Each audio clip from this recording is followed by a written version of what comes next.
Hey everyone, it's Ryan for another episode. Let me start that over. I'm just super excited to have this guy on. I love every single time Matt Booth comes on.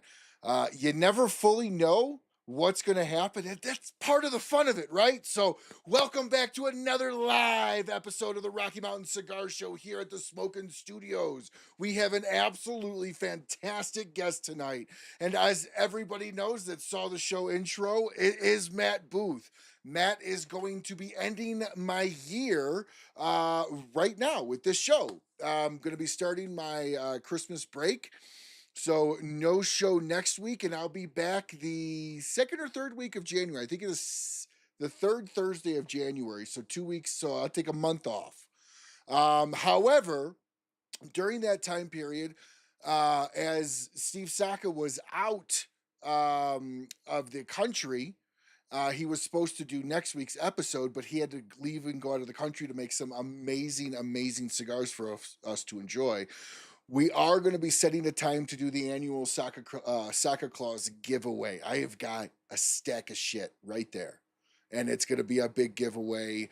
And so definitely keep your ears to the ground for when that episode launches. It may come the 27th of this month. It may come the beginning of next. And as always, thank you so much to all the sponsors that remotely make this show possible. Please spend your money with these sponsors. Let them know you enjoy this show and you enjoy the content. Now, without any further ado, because I mean, face it, I'm not a bad looking guy, but I am not. I am not Matt Booth. I mean, this guy is. Whew, I mean, if God had a superhero on their wall to look up to, it would be this man's physique. I can't explain it enough, Matt. How you doing, you sexy animal? I'm not doing too bad. No? I'm you could continue though. How you doing, I was brother? just getting I'm doing great, man. I'm doing Good, great. I'm good. very happy to be here. I'm honored for the invite and Now, and it's good to see you. And just it's good to see because, that beautiful piece of handcrafted artwork you have hanging there. yes, so we're gonna go through that for everybody that didn't watch the show last time Matt was Mm. on. I fucked up. I didn't hang No, you that didn't. thing beforehand, You've and made a moderate mistake. so now I made sure Fucking up I is hung it. you know, I made like getting sure. caught on video doing something on a bus or something. That's fucking up. Something tells me you have experience with that, but we will Nope. get to that No, story it's maybe later. just thinking things. Thinking. So, Thinking. well, Matt, But it's because good to I see you. I know this is going to come up, so I'm just going to let the cat out of the bag. Everybody, Matt Booth was not my sloppy seconds for tonight. I know he's going to make that comment throughout the night.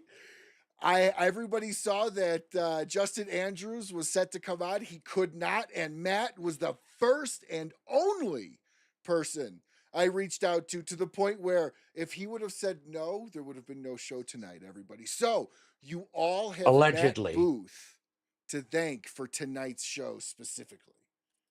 I couldn't stay away from you.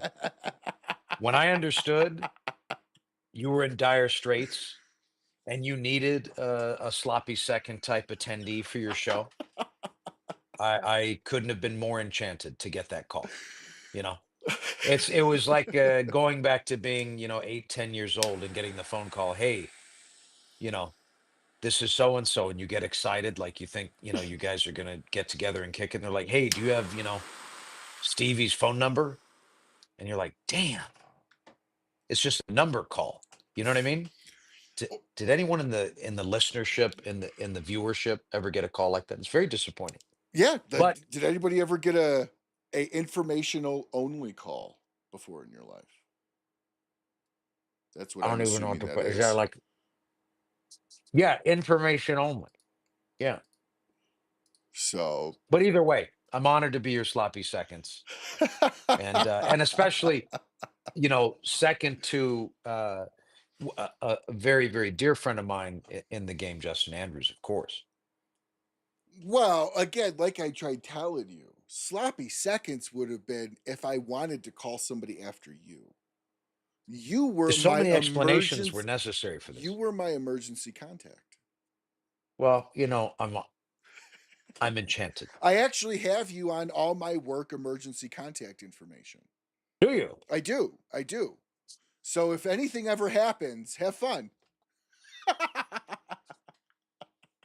So, like, I'm gonna get the call from the ER when you got something funny stuck in your butt.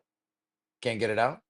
Oh, That's gonna be me. specifically butt stuff? That's That's highlighted. This highlighted. guy's, yeah. Foo Call booth. Send Yeah, pictures is also yeah. highlighted. Yeah. Other things. No call, no show at work. Maybe call mom, call sister. Butt stuff. Arrow highlight. Yeah, yeah. Mhm, That's mhm. cool. That's cool. I dig that. Thank you. So oh, yeah, Thank well, you for your trust. I had no other buddy that I would wanna send that butt stuff over to. Perfect. So, Matt, as we kind of dig in here for the show, let's go ahead and do the only segment of the show that I actually do, which is the What Are You Smoking Tonight segment, sponsored Mm, by the big man, Steve Saka of Dunbarton Tobacco and Trust. So, I'm going to show you what I'm smoking. I actually mm. saved the last one out of the box I bought to smoke with you next time you're on the show. I would like for Nice. you to tell everybody what I'm smoking.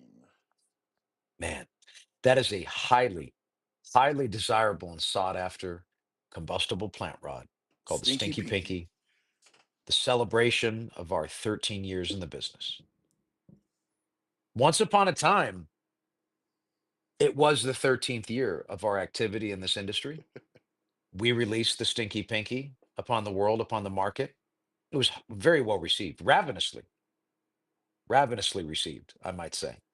And I mean, I actually haven't seen one of those for some time. Yeah, this People was an gobbled them up amazing. and combusted them up. So these are all gone now. Oh, long gone, man. Long gone. How long before these sold out? Well, I mean, to retail, they were sold out before the production landed here. And that's typically the way that it goes with our anniversary series and some of our other limited stuff. But specifically with our anniversary, um, because I try to make a practice of making those cigars bangers and done in limited quantity. So they go fast and people have gotten the gist of it. So they typically get their orders in when they understand that they're coming. And that was sold out to retail before it even landed here. It's certainly a banger. Always can It count ain't on Matt bad. Booth to make a banger. No, I dude, try it's my really best. good. I love the retro hail. I love that you oomphed up the pepper on the retro hail quite a bit, or at least it felt like that for me. Mm, I feel and I'm completely maybe wrong. I have not smoked every one of your cigars in the last 13 years, but I feel next to the one you did with Abe. Uh, oh my gosh, I have the oh, the box Little right Big here. Delicious. The little, I think this is your Yeah, strongest, pepperiest cigar next to the Little Big Delicious. Would you say that's a I would fair? agree. You would say I that's would agree. fair. Yeah.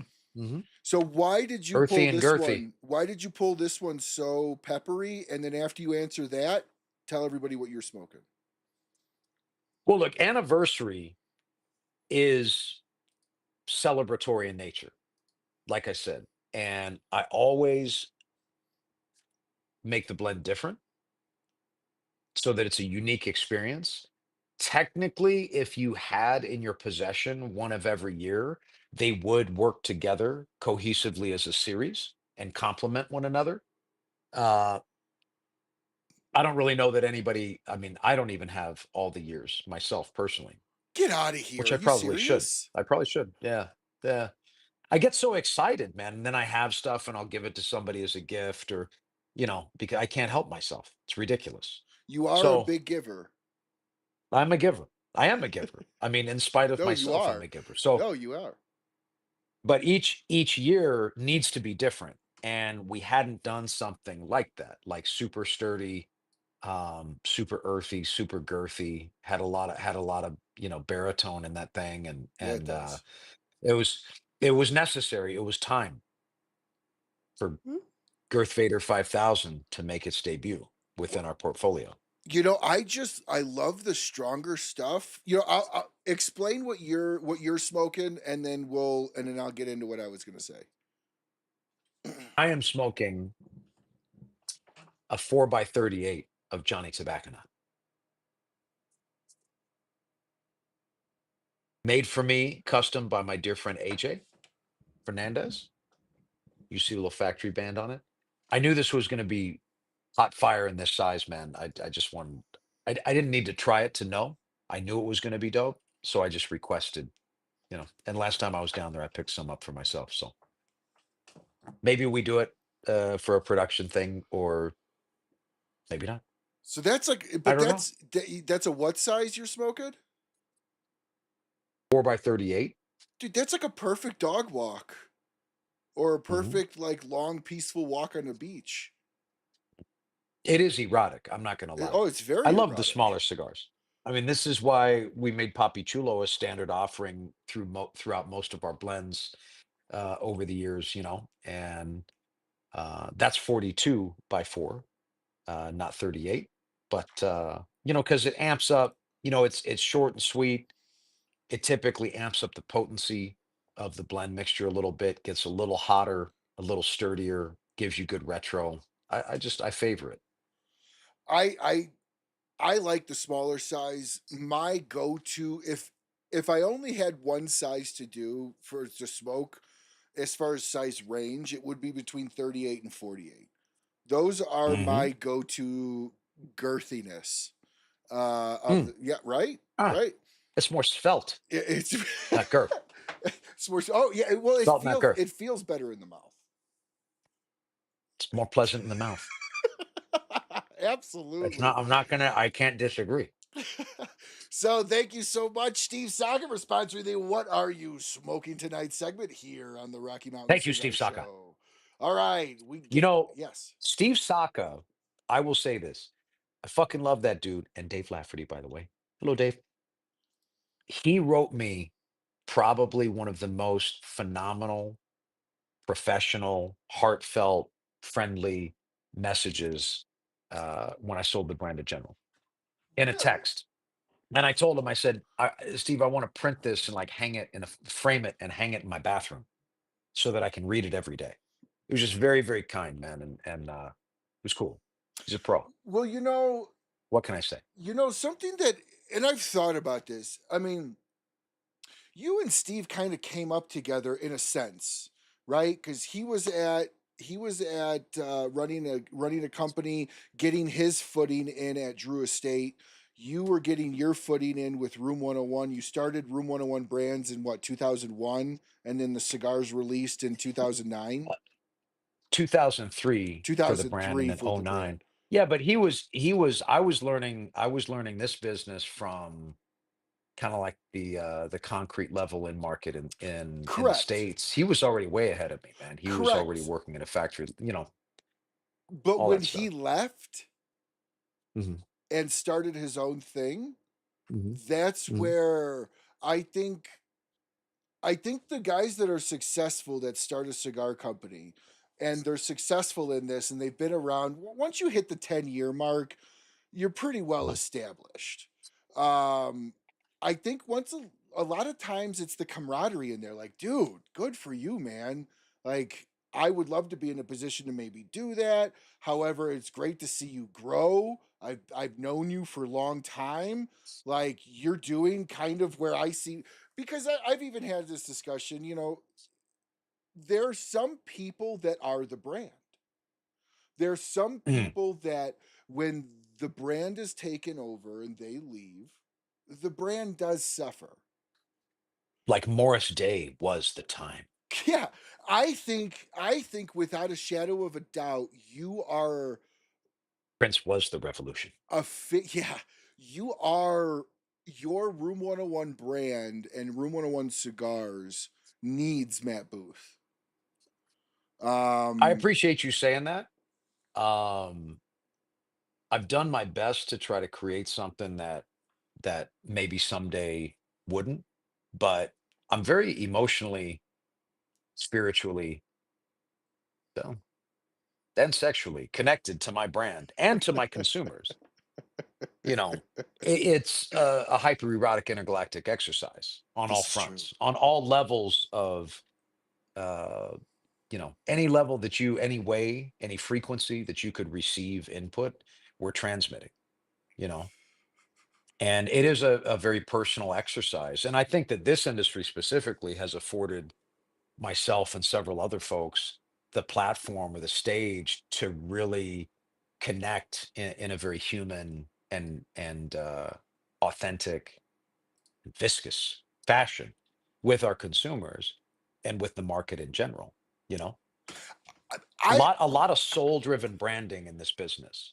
You know, There is, but where I've always felt you were kind of above and beyond is mm, you do tell. take like the Padrones. Yes. In my humblest of opinions, as great as their are, the Padrone family is interchangeable, one generation to the next. There is no standout figure in the Padrone family that not a cigar geek would know. I disagree, but I see things through a different No, lens. what I mean by that is Mm. like the Padrone, like even like Fuente, like they're gonna do what the Room 101 literally is your personality. It is you. It's an extension of you. And I Well, think because of that, it I that's don't think fair. you could ever let it go.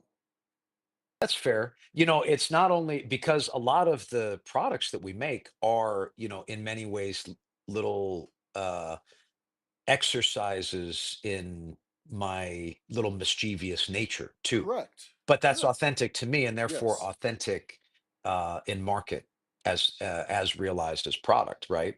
Um, I don't think that you could have other not anyone, right? But you could go down the list and you could imagine another manufacturer, executing a brand called Miami Snow. I don't think that it would ring, as authentically as it does for us, or Breakfast in Portugal, or our Red Rocket collaboration with Sir Louis, or any of these fine products that we've done, you know, No, I and they don't are fine, they're very fun. I don't I fine as think fuck. I think well, like you said, Room 101 fucks. Room 101 does fuck, and it fucks hard. But it is not, just a savage penetration machine. It will also kiss you, it will coddle you, it will nurture you, and it will stay true to you as you evolve, as an individual and as our brand evolves, along its brand journey. This is the truest test of any relationship is can you still, maintain that level of connectivity and relevance with each other and still remain in love with an evolving being, right? Oh, it's And I very think true. that as we evolve as a brand, we've had the good fortune to remain plugged in with our consumers enough. Um, and I mean like directly connected. We leverage social media, all these tools that we have now that we didn't when we started, you know, to remain front of mind and or top of mind and frontal of lobe and to stay plugged in, stay relevant, stay connected. No, and you do a very good job. I think you definitely have seen the value and have never pushed back against social media. Like potentially maybe some other companies have or didn't see the value of it. I think you were like, shit, I get my voice out there, people could listen to me, ear fuck them all day long. Yes. So Yes, I mean, so here's the deal. The beauty of social is you can reach. I mean, I've been on hangouts with cigar clubs, whoever, yeah. Um, you'll have 20 plus however many people in there. And, I'll realize that, and I'll go around the little room and I'll ask everybody, where they're from, whatever. And, I start to realize like, man, back in the day, as I was humping the road every week to promote our brand and to build our brand, I could have traveled for a year and traveled the entire country 2 times over and not seen all these people, you know? And so Hmm. I see it as a tremendous benefit and a tremendous platform for connectivity with our consumers. Because at the end of the day, man, I think it's my responsibility to stay plugged in with them. You've always been accessible. That's what like a lot of people that have come up to be like, oh, what's it like to talk to Matt Booth? I'm like, reach out to him. Like he'll respond back to you if he wants to. Like Dude, I wish somebody would mail me one of those extendable Nokias like in Matrix 1. I wish someone would mail me that and then call me. They would be my new bestie immediately. Like, I wanna have some fucking adventures in my life. Our office address is online. It's on the internet, bro. Hit us up. Send me a burner phone. Let's have some conversation. that would Fuck. that might be some really fun conversation, I tell you that. Especially if Yeah. he knows it's a burner phone.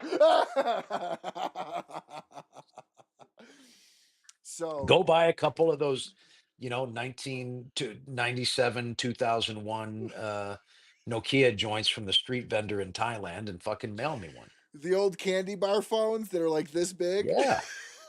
Yeah, man. Let's go.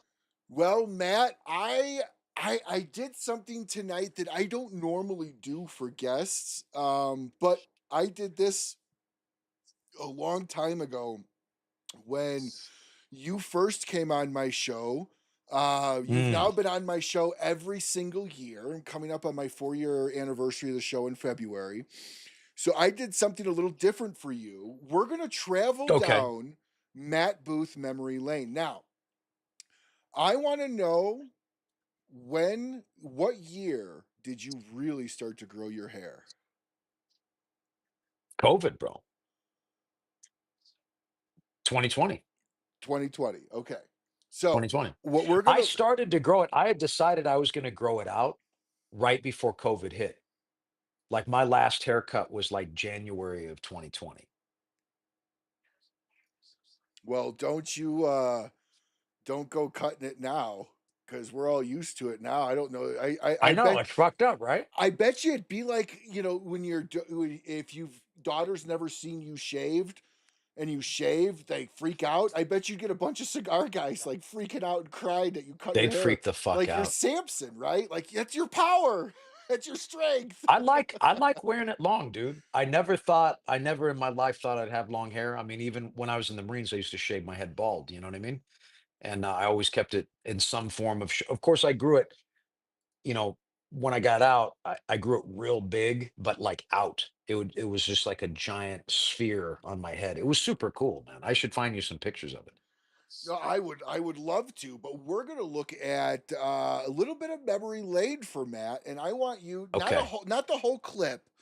I just want people that have never seen you pre long hair or really followed Mm. you to that are new in this to see where you came from. Mm. And my God, you were a sharp dresser back then still too, even though you are today. Like you had taste. So Bro, I was always suited, man, back in the day. here we go. Let's see. I know you all right, so this is Matt Booth from 2009 IPCPR Oh shit. with Smoking Woof. Hot Cigar Chick, which I don't know her, Yeah. and Oh, Matt bro. Booth. One of the original one of the original social media influencers before that even existed. Well, this is Matt Booth's Mhm. introduction of Room 101 cigars to the industry. We're going to watch a couple seconds of it, Oh dear. and then we'll get Matt Booth's take on if he's still This should be happy. fucking rich.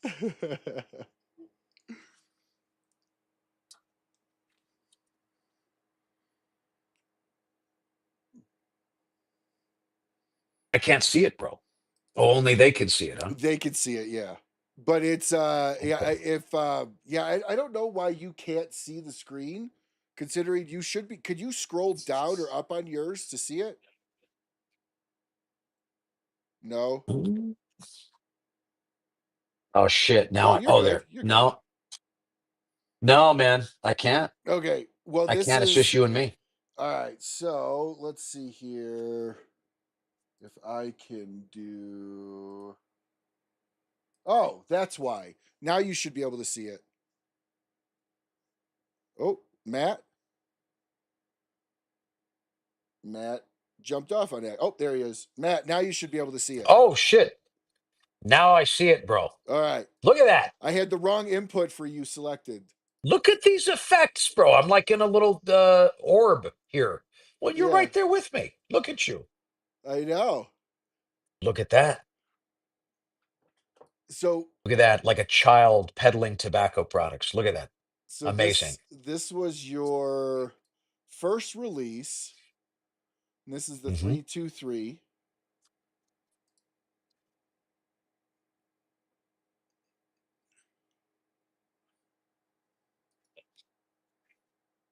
Many road miles business is put on this body.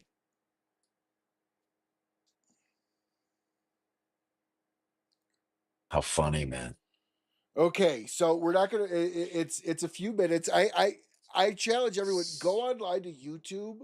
These are great. These are Matt Booth pre. This is still Matt Booth being proper, trying to launch the brand, and then he settled in. And this is great. So Matt, for those of us that are watching this right now,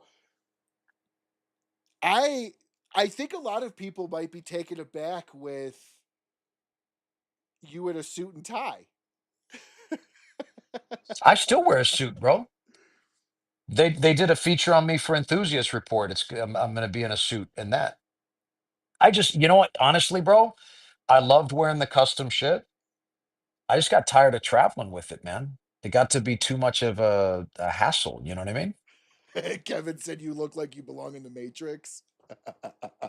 Did we not just reference the Matrix earlier Yeah, yeah, yeah. with the phone shit? Yes, Kevin, we mail me did. a burner phone. Let's talk.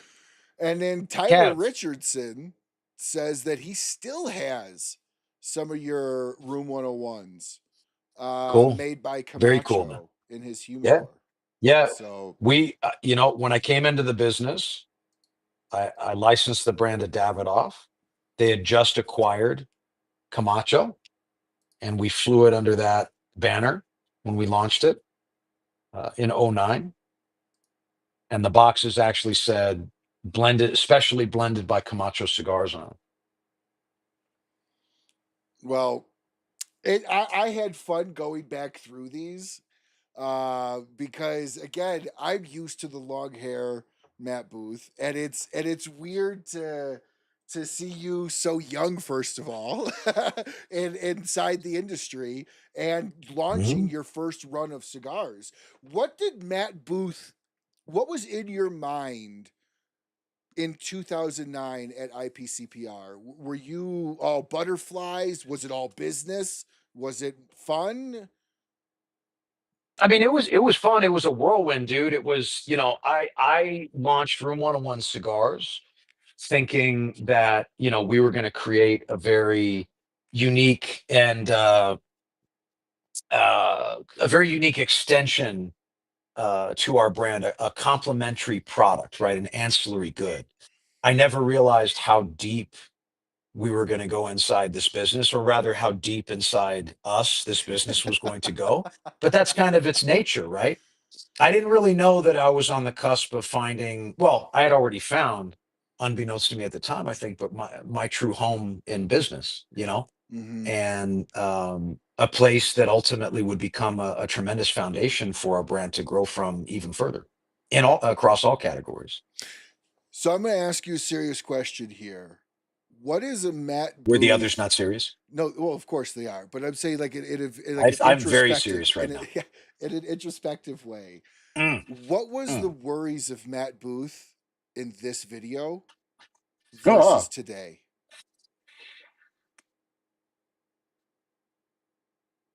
I was nervous because, well, actually, no. No, I had actually fixed that by the time that video was shot. So I was really just kind of getting my feet wet in a different level of business. This was a period of evolution for us, for us, our collective as a brand unit, and for me as a businessman. Did you did this Matt Booth that we're looking at here on screen ever think you were going to be at the level you currently are as Matt Booth in 2024? Well, I don't know what the fuck you mean by level, but I Meaning will say that you we are a rule the little further world. along. No, you when I say at the level, you're just starting out now. Did you Mhm. think in 2009 that within 15 years you were going to sell your brand? Was that on the So radar? I I didn't know what the future held for us in this business, right? I looked Yes, I am, around Tony. and I saw, I saw people that I very much looked up to and was very much a fan of, being very well established in the craft segment, or actually what, unbeknownst to us all at the time, I think, because everybody was really busy doing their own thing, but collectively there was a group of us that were actually carving out, the craft segment in the market globally at that time. Uh, I thought that, maybe we were a little late to the party. You know, I saw Pete Johnson doing his thing with Tatuaje, which I loved, and he was, firing on all cylinders. Dion with Illusion, all these guys that, were so well established and respected, and I just thought, well, I just want to add, a premium combustible product to my brand lineup, and we'll see where this takes us. But I might be a little late. I might be a little late to the party. And a couple years later, walking the trade show floor, looking from side to side, I very quickly realized, like, hey, I might not have been the first, but at this point, as time has gone on, I was one of the first. You Yep. know, Yep. No, and you're a giant in oh, go ahead. this. You're a giant in this in the I don't short know. time you've been. I don't know what scale. I don't know what scale you're measuring from. I'm Giant seems measuring to on be the much too big. when I say giant, I mean a Maybe I'm personality. I don't maybe mean I I'm don't medium plus. I don't mean the size, scale, and scope of Room 101 versus other brands. I mean you as a personality have become a giant in this industry. Those that smoke cigars know the name Matt Booth. And that says a lot because there's a lot of brands that people have never heard of. Well, look, man, I think there's a lot more noise in the marketplace today than there was when I started. You got to remember, We got more, when I gentlemen. started, when I started, I mean, it was, to launch a brand in this space, to launch a new brand was actually like a big fucking deal.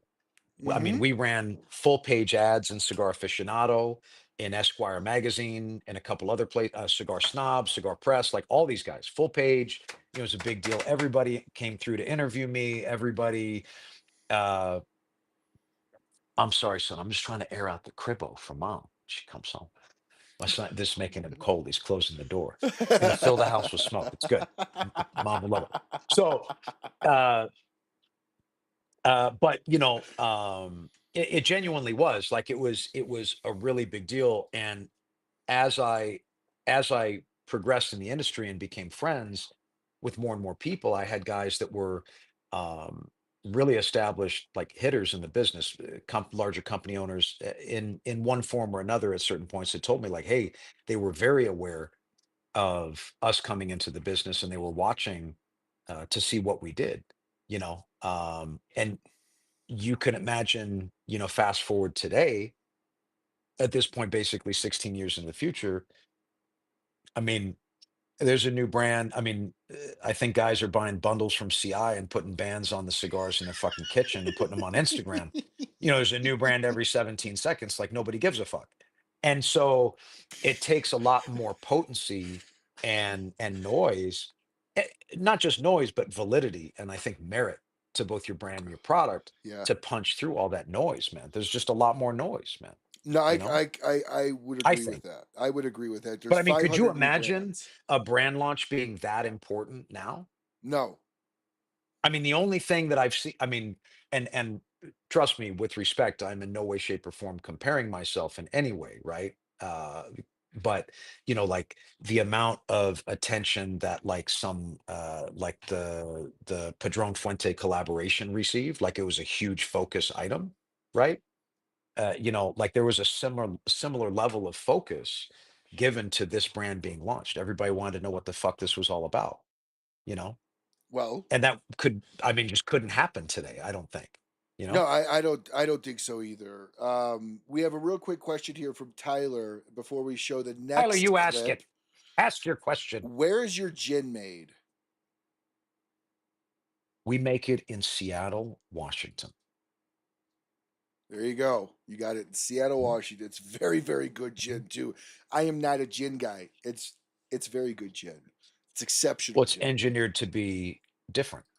You And know, it certainly is. Now, the it's next engineered to be different. video I'm gonna show of some of Matt is 14 years ago is when the video was posted on YouTube. And you guys might not realize Eric Espinoza was not the first person to do something with Guy Fieri. I found an exceptionally old video. You ready to go down this one, Matt? Sure. Oh shit! Who the fuck put that together? Noel Boyd channel. Oh, oh, this is me visiting him at the back in the day, like when he was filming. How funny! How cool, man! Earlier times for both of us, huh? I think I've been making his jewelry for maybe 17, 18 years at this point. One of the first guys to really support me, a person of note, So I wanted to ask to really you, support me. are those Mhm. knives he's showing you from him, or are you showing him those from you? I can't see I think they're his, They're man. his. Okay, I can't okay. I can't really see. I can't really see, but I would assume they're his. No, they're his. They're They're his. his. Okay. Mhm. There we go.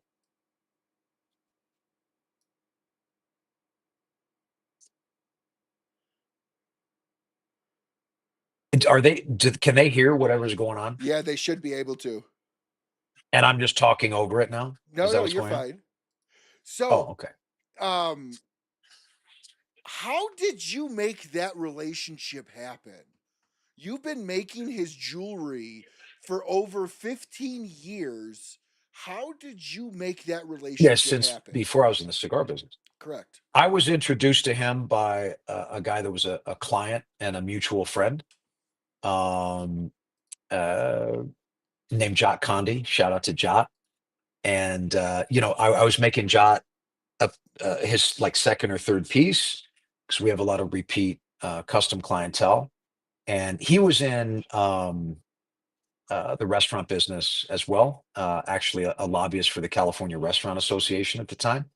And I remember him telling me, he said, "Hey, I have a friend that is making some moves in my industry that I feel like you guys would just really get along, and he would really appreciate what you do, and I think you would catch a vibe with him, and I want to introduce you." And he had just won. I remember him telling me like, "Hey, he's just won like this competition show, Mm-hmm. and I think he's going to make some moves. Like he's on the rise, right?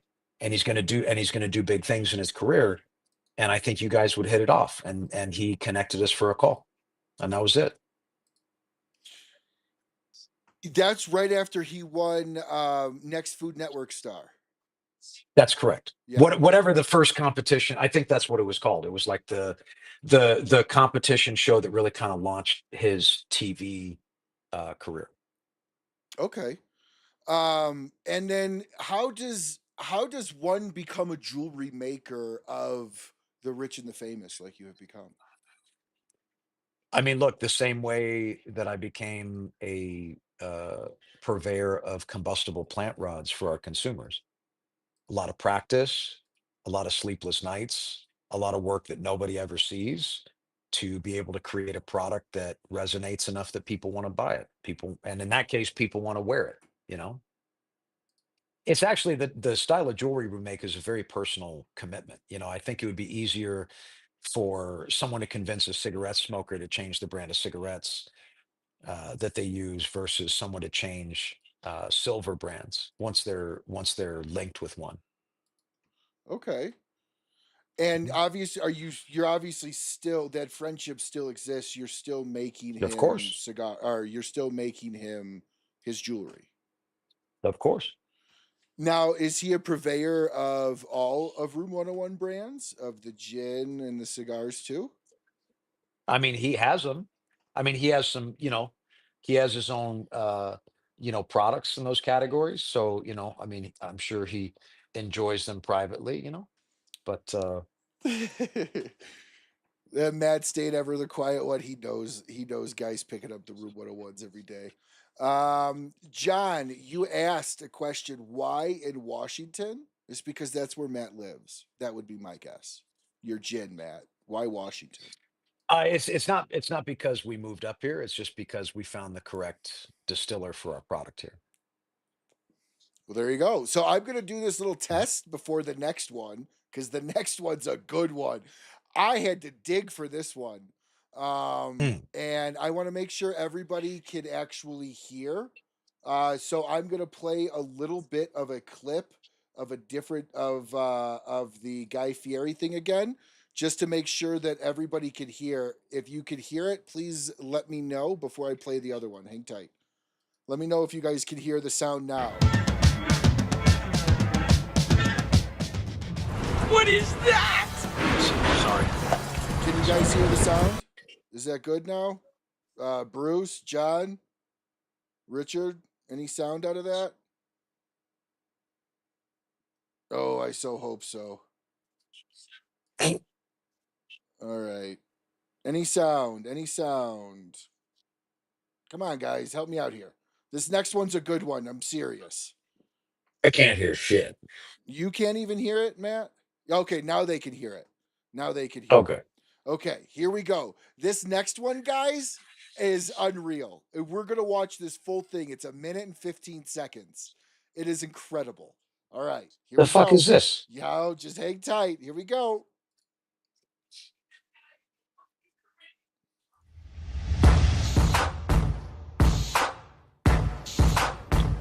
Unload some shit. shells. Kong, I need you to get me the formula. What about Swar? About Swar. Kill him. I'm taking that vial. Go for it. Hey, I sent in the Kong. One shot. Make it happen. Okay. And you have a superbug on your hands. We sent in the Kong. Rivet would have been cleaner my way. We still get thrice. I have to take care of him too. But he's DOA. Messy. I don't like messy. Now it's Savasana time.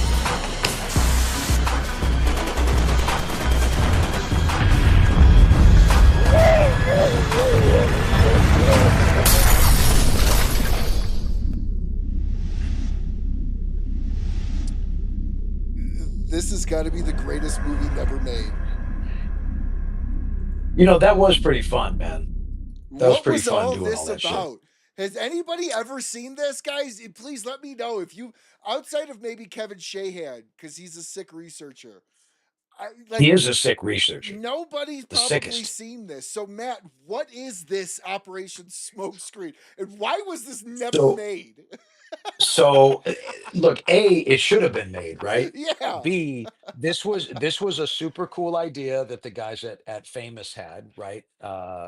Famous Cigars, and basically they wanted to create a faux movie trailer to drive hype. They even got it listed on the IMDb website as an actual film. You know what I mean? And they had some of the guys in the business at the time come through and play different roles. Uh, you know, in the thing. It was fun.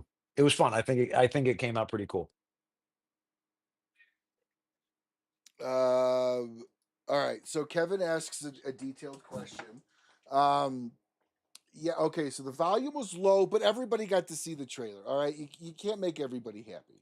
I didn't want the volume to blow out ears in case Matt wanted to comment over that juice. I mean, this is a fun trip down memory lane for you, right, Matt? I mean, we're taking you back. I am riveted. So Kevin says, I noticed the I muzzle can't see loader. it. Kevin says, I noticed the muzzle loader was rebranded with the Room 101 flower. will you be working through all of the blends? Will you be working through all of the blends and rebranding them? What about the Doomsayer, bro? So the has Doomsayer has a specific flower variant of our flower graphic. All the different series have a different variation of our flower. Those products we rebranded to be more in line with our premium core. But obviously, they bear their own, color variation, all that stuff that's unique to Yeah. those specific sub brands. Mhm. So are you going to be redoing Doomsayer? I mean, Doomsayer already has the flower on it, bro. So I that's why I'm confused about what he's asking about. Maybe I just Yeah. read it wrong. Doomsayer has a version of the Yeah, that's flower what I that's thought. in outline. Yeah. It's like what we did, even like anniversary, it has the flower graphic, but it has one of the petals drips.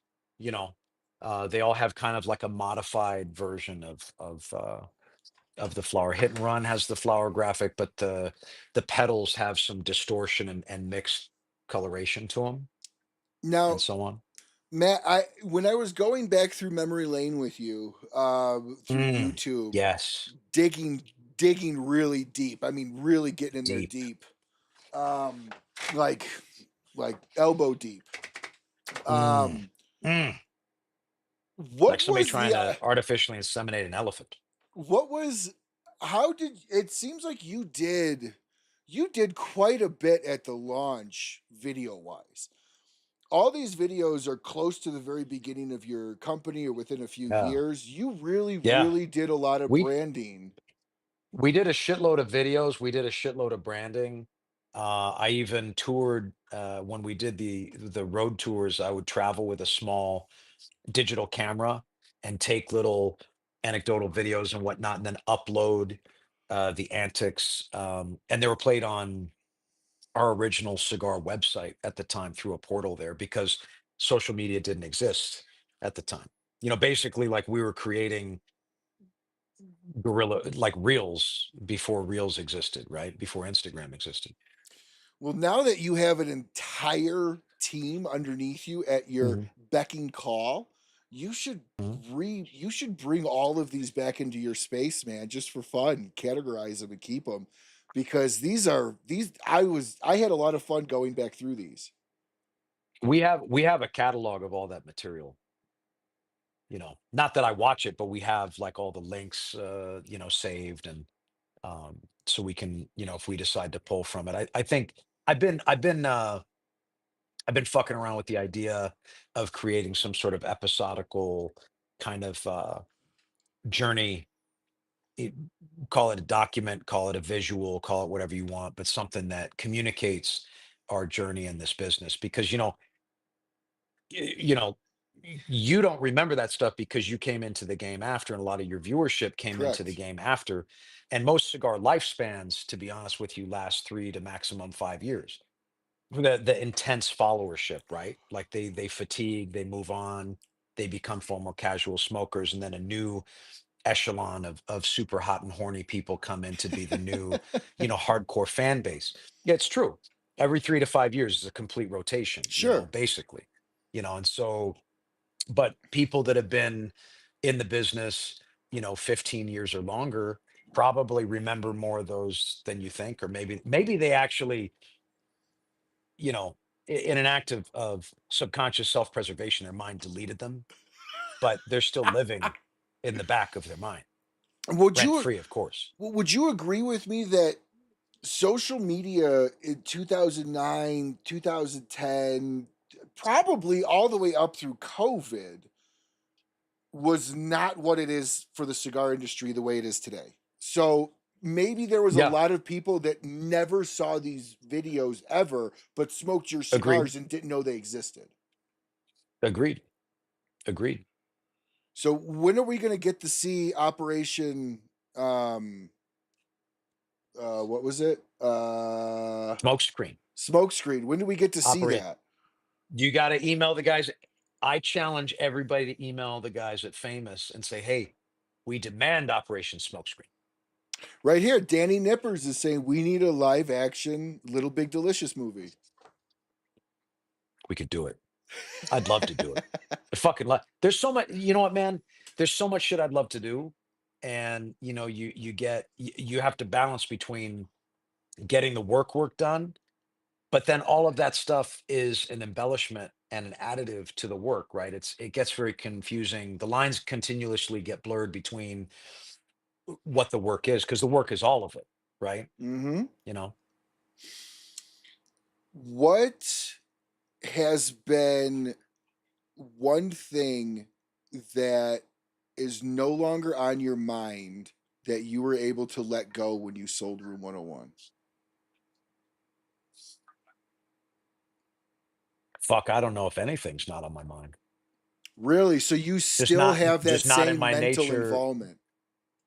100%. Okay. Okay. Yeah, 100%. I just have a much larger team now, which are fucking a crew of rad people, that help to perpetuate this manic vision even further than I could have ever dreamt to do solo, and I think I probably could ease the fuck up on a couple elements, but it's just not my nature. It's really not. You're pedal to the metal in everything you do, I feel. Um, Girth um, to the earth. I don't know. do you I don't know. do you ever see yourself, as long as you're associated with Room 101, slowing down a little bit, kind of sliding more into like the Espinoza play and letting your team run everything, and then you're just the face that shows up and still blends and Oh, does stuff? But do you, do you think Eric is no, just a no, no, face? Do you no, think he no, no. doesn't run his company on a daily basis? That's not what I'm saying. But he's taken a step back with Junior going in and stuff like that. I'm sure he's not full cannonball into it, and you actually have the luxury potentially of maybe slowing down a little bit. I mean, you're very young still, but spending more time with your family and your son Oh and yeah. stuff like that. That's really what this kind of gives you the ability to do. Because I remember when I asked you right when you sold, I called you and I said, "What changed for you now?" And you said, "I get to wake up whenever the fuck I want." You said that's really all that changed. I've always kind of woken up whenever the fuck I wanted to. Just uh, whether I peel out of the bed and run at full speed, or get my coffee first, I guess is the question. Go ahead, Kevin. Show it to Eric. He'll know exactly what I'm talking about. He'll be the first to tell you that Junior Uh, is stepping up big time. well, yeah, And man. that's I my think he's point is he's setting himself up in a spot to where other people can run the day to day. That's what I was getting at with you. You used to be the one that ran everything on the day to day, and now you yeah. can kind of Well, and delegate. and now there's a team of people that run day to day. In the Yes, that's true. He wipes his ass with hundreds instead of 20s. the crisp ones get the job done better. I'll be honest with you. I hear the hundreds don't allow for hemorrhoids to be produced. They're that soft. Yeah, it's the blue dye. And the new ones. You got to use the new ones. And you just Yeah. rinse them off, right? Because you could just dry them off, microwave them, and then you True. still use them, right? True. I don't know about the microwave, but I'll go for it. I wanted to ask you when I showed you that the movie trailer, if you had Mm, the opportunity to ever be in a yeah. movie, would you Mhm. be a good guy or a bad guy? And why? Fuck, I don't know. I'd do whatever paid more. Well, what would be your preference? Would you like to be a bad guy? The kind of On- evil. Only if he had fun doing it. I could see you doing either one. And because you're a Marine, so you know how to fight. You could whoop ass. We all know that. I mean, we saw it in the trailer. Um, In the trailer, I was doing phenomenal car dancing. well, If you you didn't were. notice, You were. It it's was my like favorite part. it was better than Tom Cruise at the end of Tropic Thunder. I mean, it was great. There we go. Exactly. So That the dumper on him, bro. Let's roast him. That dumper, you know, bro. that Boom. was his request. Nice. He requested fat hands and a fat suit, and he told Ben Stiller, I just watched the thing on this. He told Ben Stiller that he wanted to dance. And so Mhm. Ben Stiller was like, I don't know about the fat suit and the fat hands because we want it to look like you. And I certainly don't know where we're going to put dancing into it. And they did a full costume and he just started Mhm. dancing out of the blue. And they were like, all right, Nice. yeah, we're doing this. Nice.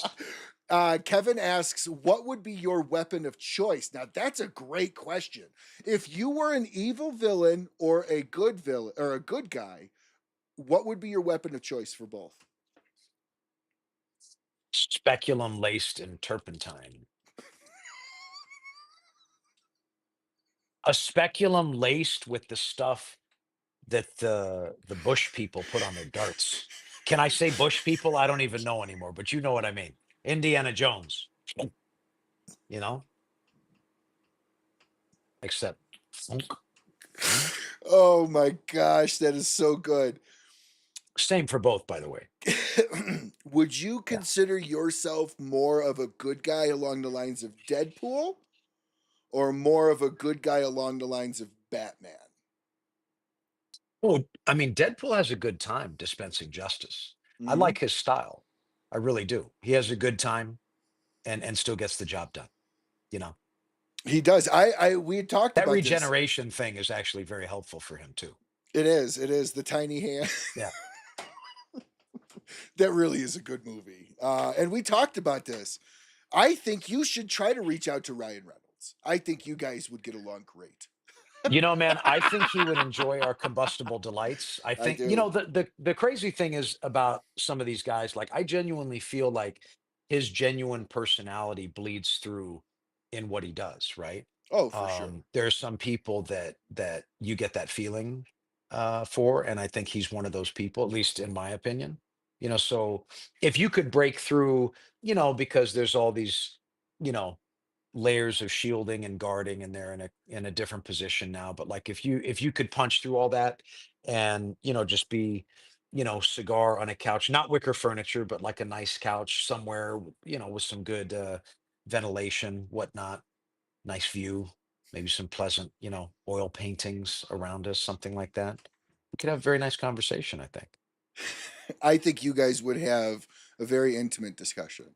I I actually think we think would. I think your sense of humor is good enough to to write some of his lines. I think you guys have I a think similar sense of humor. I think collectively we could solve a lot of the world's problems, man. I totally agree. I completely agree with you on that. Hypothetically.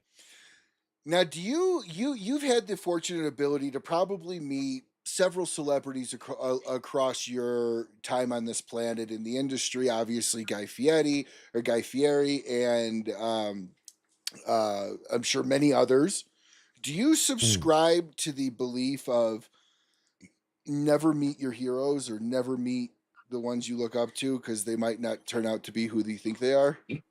Man, I think that applies a good deal of the time. And if you're looking to, protect consistently, then yeah, I agree with that. But I think the times that you meet someone like Guy, and a couple other folks that I've met that are just rock solid people, I think that it's worth, the flip side of that coin. So, but yeah, I think as a standard, you probably shouldn't meet your heroes.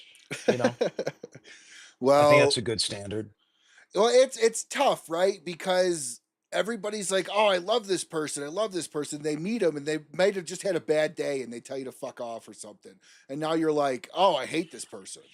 Well, but look, bro, here's the deal. You don't have the right to have a bad day when you're in that position, you know? Okay, so Like you I can't honestly believe that your goal is to be great in front of the public all the time when you're at that level. I think I I believe so. I I would mean, agree with you. the public is why you're at that level to begin with. I would Don't be a absolutely dick, agree with you. Absolutely. you know? Yep. I One of mean, the look, man, I have received gut shattering information on multiple occasions, running my business, going through all the, like we said before, all the things that no one ever sees, right? You know, I've had, bombs go off on phone calls where I had to hang up on the call, get out of the car, and walk into a store and entertain people for 3 hours. You know, I didn't have the right to feel that at the time. I mean, I could have, and everyone in that shop would have left there with a negative taste in their mouth, and it wouldn't have been an authentic experience with me, because it would have come off this, like, thing I was dealing with, right? So that has to go away, and you have to come in.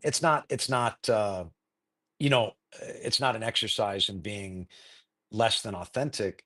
It's just like, hey, you have to pick and choose when you actually um, can deal with your own shit, you know? No, I agree, and I think you're right. One of my most favorite things to watch video wise when just scrolling through TikTok or Instagram or anything is watching celebrities truly take care of their fans. Hmm. Like Dig it.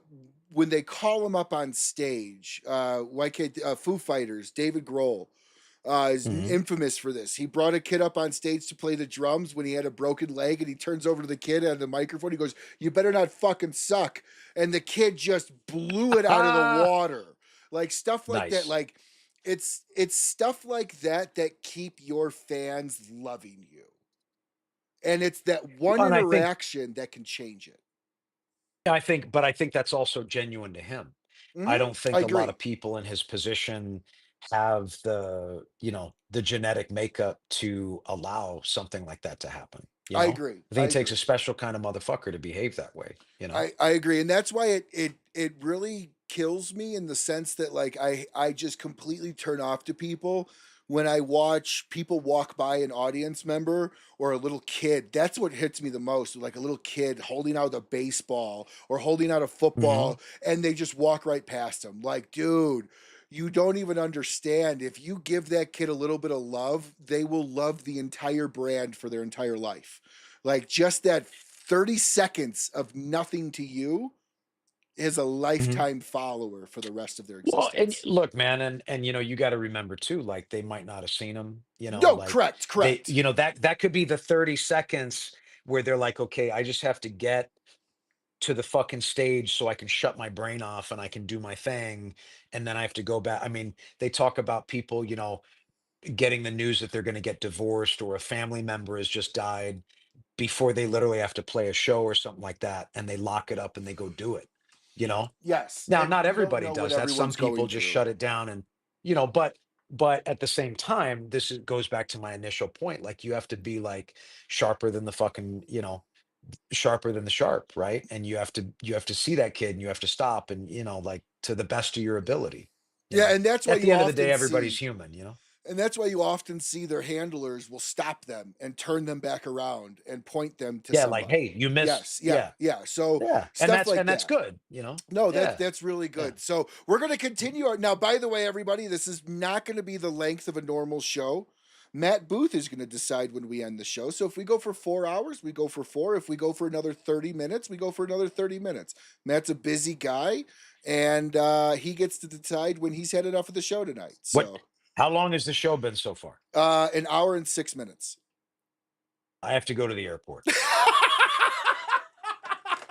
The show's over. Well, after we show this scene, now we'll probably stick around for about another 20, 30 minutes. I think Matt's having actually a lot of fun. I put together a fun show for him to kind of go through this memory lane of his. I am And having this a is nice time. and this is probably all stuff that when was the last time you looked at any of this? Never, fucking never, bro. All right, well, here's the last clip, and then we'll go from there. So hang tight. Here we go. Newest personality in the industry. Oh Matt Booth. shit. What's happening? He's a really nice guy. Now, for those of you that don't know, I'm Manny. gonna pause it right here. Matt, tell everybody who you're with. So this is a dear friend of mine named Manny Irarte, and this dude is a self-made guy. I met him I don't know how long he had been doing what he had been doing at the time, but it was much earlier in both of our careers. At the time, he was working with Cigar Snob magazine, and I believe like as a graphic design kind of graphic director Yes, yes. deal and a creative. And he went on to do a tremendous amount of work with the Fuentes. Really, really sharp dude, man, and always like to this day, I'll see him at a trade show, and both of us is a big smile, and we reconnect with each other. And it's, an experience with a guy like that, at least from my side. And I think I don't want to speak for him, of course, but I think, he might echo these sentiments. It's like a little time capsule moment. Like this is a type of dynamic and relationship that cannot be fabricated. It's baked over time. And although Agreed. we don't have a tremendous amount of communication with each other, it's not like we're calling each other every day. That dude could call me at any time for any reason. And and he needed me and I could help, it would be done without question, and uh so it's just cool to see how much he's grown and progressed in his career along the way. Well, for those of you that don't know who Manny Ariotti is today, you would know him as the president of Opus X Society. He runs the Opus X That's Society right. for the That's right. He Fuentes, does yes. that, man. And Yeah, actually, man. he was on the show 2 years ago, or actually last year, or no, when Roy was still with him. So that was 2 years ago. Um, and so now he runs Opus X Society. So both people in this image are incredibly successful inside the cigar world. Again, when this was being made, did you contemplate that you would be in a position you are in just 15 short years? I say short years because some people don't make it to where you are and selling a company in 30 years. Look, man, 15 years in cigar years is like 150. Oh yeah, but you're tried and tested at this point. That's true. I guess. I mean, let's not get carried away with it, but yeah, maybe. So everybody, I challenge you, if you want to have a little bit of fun down Booth's memory lane and kind of get to see a little bit more, and I think Boofy would agree with me, more reserved version of Matt Booth. Um, to today, at least on Fuck do you mean film. by that? Well, you in these you're still young. Oh, I was a little chill. I That's was what I mean. A figuring it little out. more reserved. I was figuring it out. Yeah, yeah, I gotcha. I gotcha. So when did you decide to say I'm just going to be me and this is take it or leave it? Man, it came on pretty quickly. I'm not gonna lie. You know, I always, I think that it comes from martial arts background. Like you bow your head with respect when you enter someone else's area. You know, and I definitely felt like I wanted to show respect as I was entering a new industry, to everyone I came into contact with. At the same time, I was also uh locked on creating my future for my brand, myself, and unbeknownst to me at the time, my future family, unapologetically as well, right? So it was, you know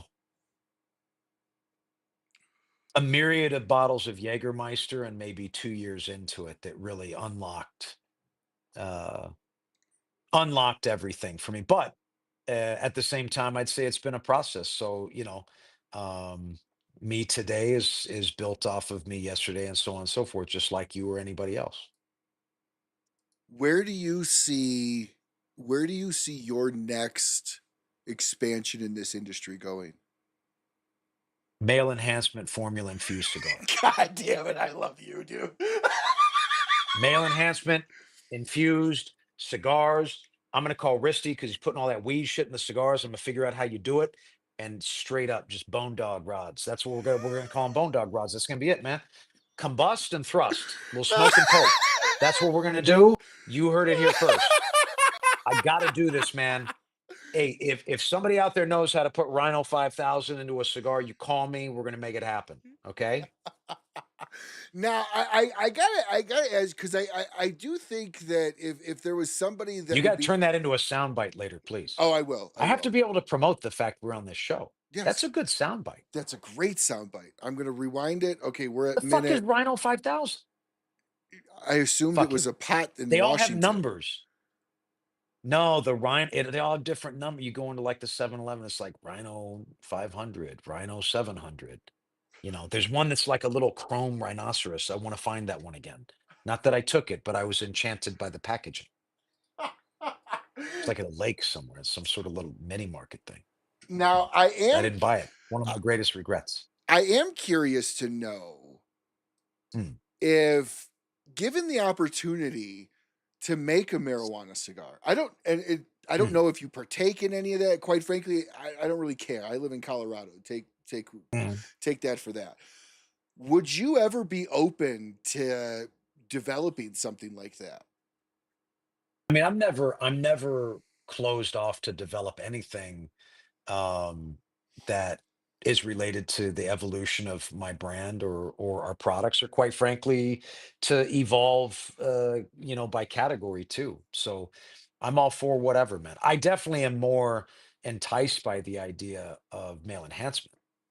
Now, if you I could mean, I'm figure just out going to how put to that get out the there. blue pill smokable, I think you have That's a what I'm winner. talking about.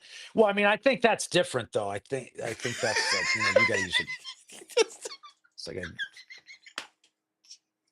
it's the pipe, the little tube. It's in the cabinet that says for tobacco use only on it. And then you have to give him your ID when you buy it. Not that I know.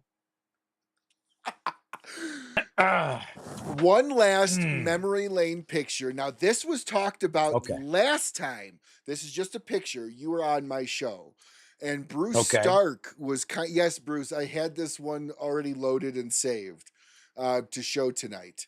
I want you to explain this picture, how long ago it was, if you can. And Okay. I did not realize you had a full leg. I didn't realize you had tattoo leggings, a full leg suit. Is both legs like that? Bro, I got a bodysuit, That's bro. what I thought. So you're well. I see Even the right here cake in meat, everything's just ow. I see your stomach here is not tatted, but My stomach is the only, actually, there's more on that side now, but like part of my stomach is pretty much the only thing that's still, and the wing. Don't tattoo the wing. I don't do it. Won't do it. just Won't do it. don't make it as a tape measure. It's ridiculous. It's ridiculous, man. Tattoo your wiener, bro. It's ridiculous. Let's not do that. So what is this picture? It looks like I know you're at a kickball game. This is a phenomenal stitch in time. And let me explain to you what's going on surrounding this picture. So this is in fact a kickball game, and I made sure to wear some nice, proper Daisy Duke type athletic shorts because I wanted everyone to feel very comfortable during the game, which they did, and some of them were very expressive about how comfortable that made them feel, which I like that. That made me feel nice.